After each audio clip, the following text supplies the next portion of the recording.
Nibyo turi mu kiruhuko turi kwitegura isubukurwa rya shampiyona. Ikiruhuko nubwo kigana ku kurangira, urebye ko twatangiye ntago ntibavuga ko bitarabara, bishobora kubara nabi cyangwa se bikabara ibyo udashaka, ariko ibyo twatangiye muri make umusaruro ntago wagenze nk'uko twabiteganyaga, ariko byabaye byiza kuko twabonye kino kiruhuko kugira ngo dukosore amwe mu makosa abonekamo, tuzagaruke nibura dushaka umusaruro noneho ubara birenze uko twabonye mu mikino ibiri itambutse.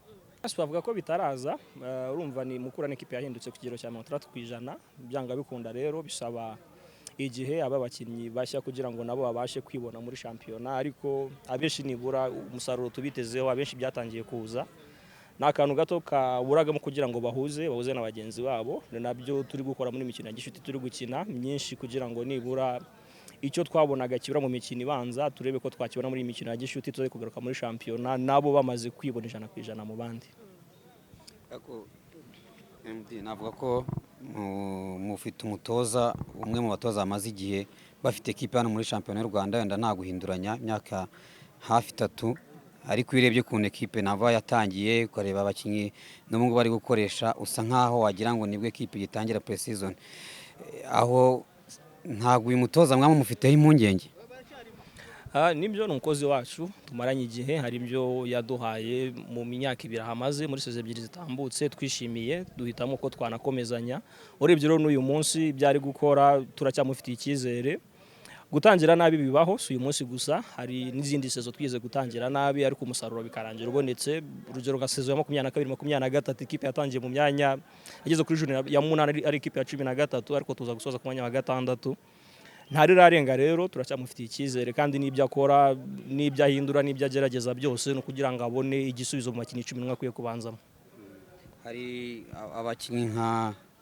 abakinnyi batari bagaragara mu kibuga, duhere nko kuri nimero 2 wasimbuye Cedric.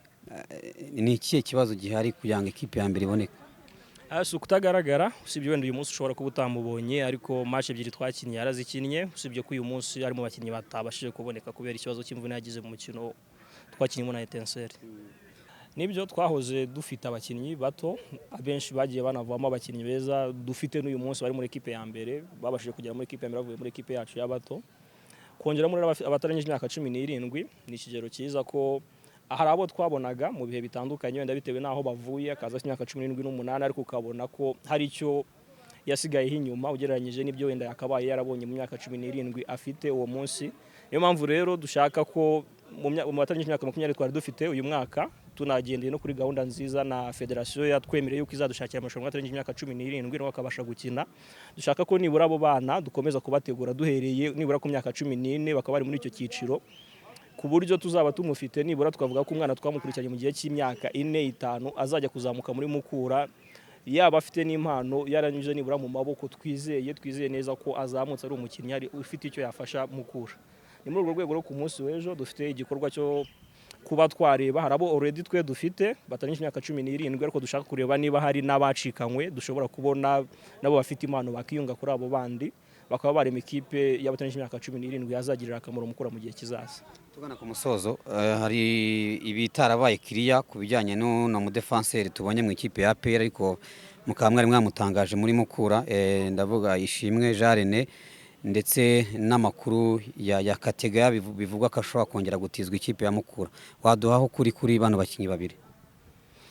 Jarene nibyo twigeze kugirana ibiganiro bigana no kugusinya, ariko haza kubamo ibibazo bijyanye na ekipe yarasanzwemo y'Intare, ko hari ibyo twari twumvikanye n'ibyo twari twishyuye, ariko ku munota wa nyuma biza kurangira babonye byiza byisumbuye ku byo twe twamutangagaho, badusaba ko twabiganira tukareba niba hari aho twahuriza bakadusubiza bimwe mu byo twabahaye kugira ngo umukinnyi akomereze ahandi. Ni ikiroro cyabaye, habamo kumvikana kugura icyo gihe yari yadusinyiye ibyo twamutanzeho n'ibindi byaduteje nk'igihombo, haza rero kubaho kumvikana umukinnyi tumusubiza Intare. Kimwe no kuri Kategeya, ni umukinnyi mwiza twatunze mu gihe cyashize muri sezo yashize, tuza kumugurisha muri APR, kugeza rero n'umukinnyi wa APR, ibyo byo kumutira nta bihari. Murakoze namwe.